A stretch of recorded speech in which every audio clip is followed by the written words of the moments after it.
So here I am in the Tech Yes studio, going about my biz, doing a bit of Tech Yes loving here, there, everywhere, and even given this new NAS I've got coming up for a review, some Tech Yes loving too. But people messaged me yesterday and they were like, dude, you gotta check the comments section on this Fury video. People are going out of control. And so I went back and I checked it and I was like, whoa, what's going on here? Like, are people that concerned about the testing involved?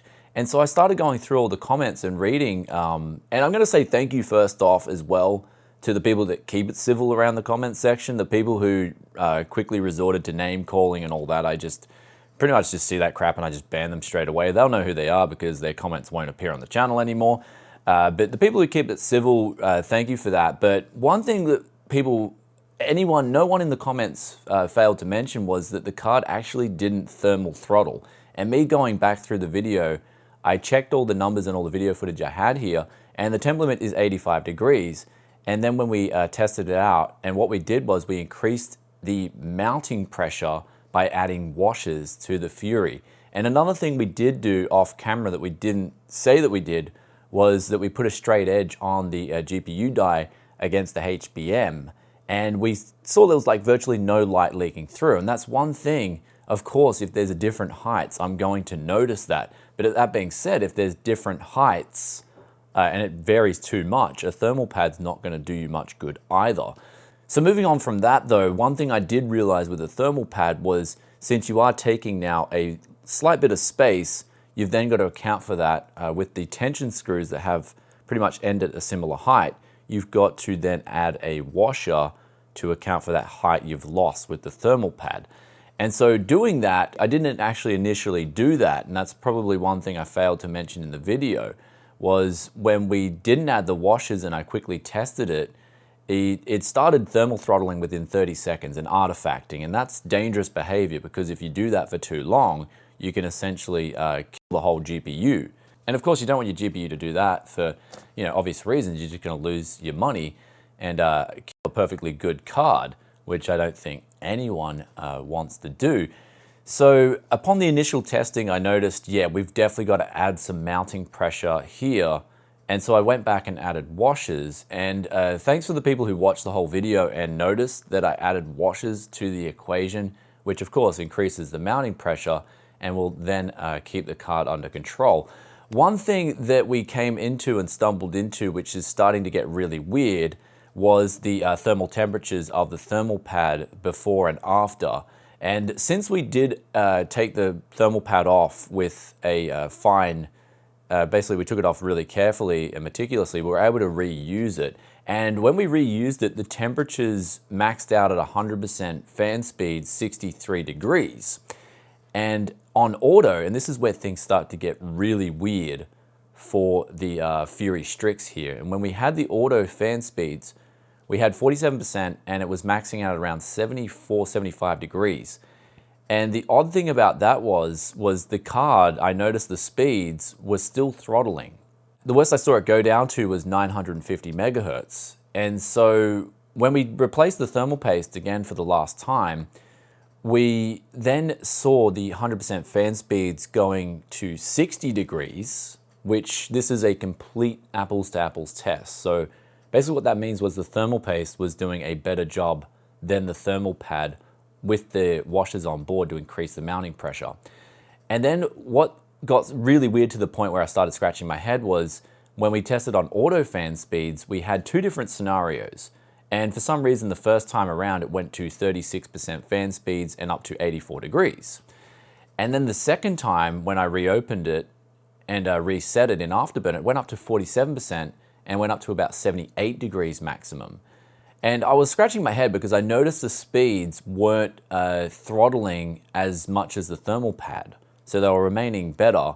And I kept scratching my head because I didn't know what this problem was. No one in the comment section had pointed this out, nor had someone point out that, hey, the card's actually not thermal throttling in this video.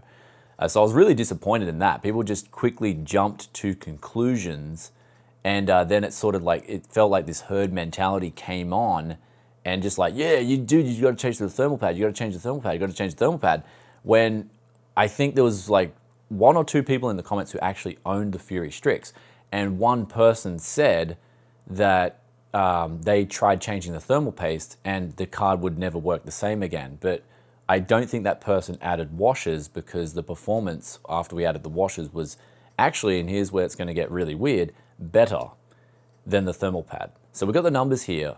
Going through things like Strange Brigade, we're getting on average 3 FPS consistently. Going through Dota 2, we're getting better results, F1 2019.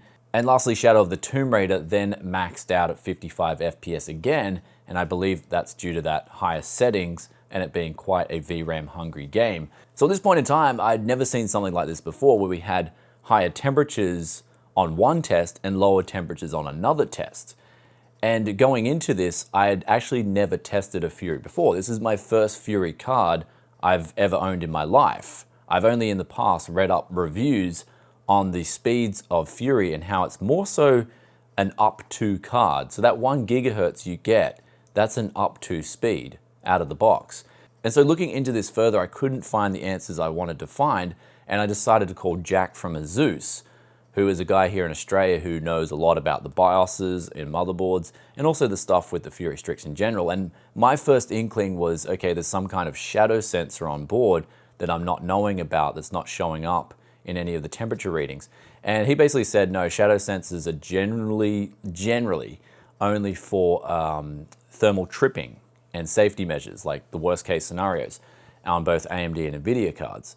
And then he said, okay, with the Fury Strix, and we talked for quite a while. I told him the whole situation. He was kind of like, okay, the Fury Strix, what's going on here? And so we opened up Wattman and we found out what was going on. There's basically all these different states, even on the Fury, that were introduced. And so what was happening with the thermal paste was, it was only slightly better, I guess, in the cooling performance, but that allowed it to then step up into another state, which is why we can see that we were getting higher gaming performance. So I guess a weird little turnaround was that the Tech Yes Lovin was a good thing, and it actually helped the Gravis card out quite a bit. But what I was really disappointed in coming out of this was in the comment section, no one had mentioned these two crucial things, and that was that I had made a mistake and the card wasn't actually thermal throttling with the washers on. And the second thing was that the states in Wattman make a difference to how the card will run, especially on the Fury Strix. Now, some other people messaged me the next day, and one person said the Fury Strix has a mediocre cooler for a Fury. The Sapphire versions are a lot better. Another person said that they had the Fury Strix cooler and there was nothing wrong with the results, but what they went and did was got a Morpheus cooler and used thermal paste, and the temperatures were in like the 50-degree mark. So he said the thermal paste is not the problem at all. And that reassured me that, hey, the testing was right. And I ran through with the benchmarks and gave the conclusion of what the video turned out to be. And that was the Fury still worth it in 2019? That was my main goal going into that video. Was just to answer that question of, if you're in the market for a used GPU and you find a Fury or Fury X on the market, what's the drawbacks, what's the positives? And the positives outweigh the drawbacks, in my opinion. It was a really good value for money card if you can get it at the right price. That was what I concluded. I liked the Fury. I want to get my hands on a Fury X as well to see how hard that can go. But unfortunately, I guess the comment section just misconstrued the whole video into, now, I guess the video should have been called Thermal Pad. And so the comment section then turned that whole video and what it was really about into suddenly a thermal pad and an issue with the cooling, when in hindsight it actually wasn't an issue at all. But honestly, I didn't really want to go down the path of looking at thermal pads versus thermal paste on Fury and Fury X's, because I only had a Fury Strix on hand. I didn't have any other air-cooled Fury models, and if I had them all, then I could come to the conclusion of, hey, maybe leave the thermal pad on there or replace the thermal paste and add washers. But I only had one sample, and even that being said, Jack from Azus told me that these cards weren't sold that heavily. They're actually becoming quite rare, especially the Fury air-cooled versions. But on that note, we will add some more to this discussion and answer some more of the comments. Since we've gone this far, we might as well go all the way. And that was the thermal paste itself. Why did I use so much thermal paste? That's because it was my first time with the Fury Strix. We're going into the land of the unknown. I pulled out a thermal pad, very well having the suspicions of taking away that height and then having problems with the cooling initially, and that's exactly what happened. And so if I had used very little thermal pad and say just spread it with my fingers in this case, I could have had a potentially broken GPU on my hands that thermal tripped. The second thing is too, it's non-conductive, non-capacitive thermal paste. It's not a big deal. All I'm doing is using up some MX4. And the reason I used MX4 is because I've got a heap of that stuff here at the moment.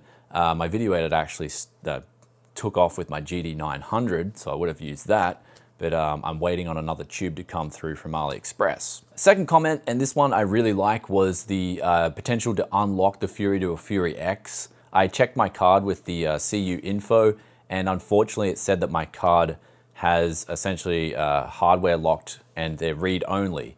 So I'm not able to unlock the extra 8 cluster units to turn it into a Fury X, unfortunately, though some people may have that luck where it was actually a deliberately binned Fury X down to a Fury for quota. And mine was actually a faulty one in that it was a Fury X, it was going to become a Fury X, but because it had some faulty cluster units on it, they disabled them, and that became a Fury. And then the next comment relates to the undervolting and tweaking of the card. We tried doing this and we really got nowhere. It was basically running the best as it did out of the box.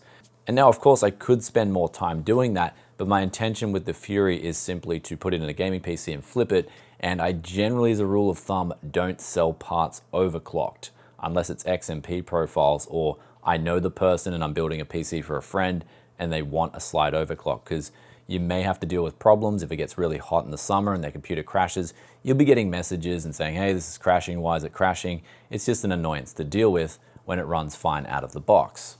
But going forward from here, I'm not gonna lie, I am pretty upset with the comment section, how it just turned, I felt like it turned into this herd mentality where people made assumptions, and I feel like the amount of people that actually owned a Fury Strix and had replicated what I exactly did was pretty much zero.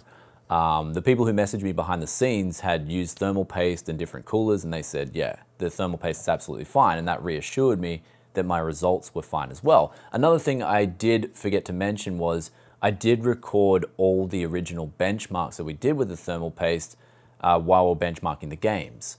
And I was looking at the temperatures, and they were absolutely fine while we're doing those benchmarks. They weren't going near the thermal throttle limits. And so that meant that the numbers were going to be fine. And now another thing is why didn't you just show that original footage in the video then? I mean, guys, I do like to have some production value around Tech Yes City. I looked at the shots and they just looked really sloppy. And so I was like to myself, no, we'll just use some original game capture in the actual benchmarks themselves and just opaque it and make it look a little bit fancy. So I do take pride in the videos and how I show my information as well. At the end of the day, YouTube is a video platform. But like looking through some of this footage, I'll show you guys now, the results are all there. That's what we recorded. We did the best of 3 runs, and this is the numbers that we got. But anyway, clearing this all up in a nutshell, I am a little bit surprised that we sort of turned this way, where I know people like Gamers Nexus have done testing with thermal pads and thermal paste on Fury in the past, or Vega, I think, in the past. But I mean, I wouldn't pass judgment until you're able to replicate what I've done and then get an actual solid view on the situation. Because I'm going to tell you guys, if you're young, especially if you're in your teenage days and you go around and you make assumptions and they're wrong, that's going to cost you big time, whether it be in friendships or business and stuff like that. So look, I've got my assumptions about things on the world, but I wouldn't say anything unless I have 100% proof. And so people saying that I messed up and all this in the comments and saying this guy, you know, especially the nasty comments, they're already gone, but people saying I messed up in that, and then they're going by he say, she say, and they actually haven't tested things themselves, is a dangerous precedent. It has the potential to ruin someone's credibility, ruin someone's reputation. And another thing is too, I like to think, we're gonna go down into the personality of how I think, is for me, it's always about the answer. It's always about getting the conclusion, because that's what people are going to be taking out of the video and going away with.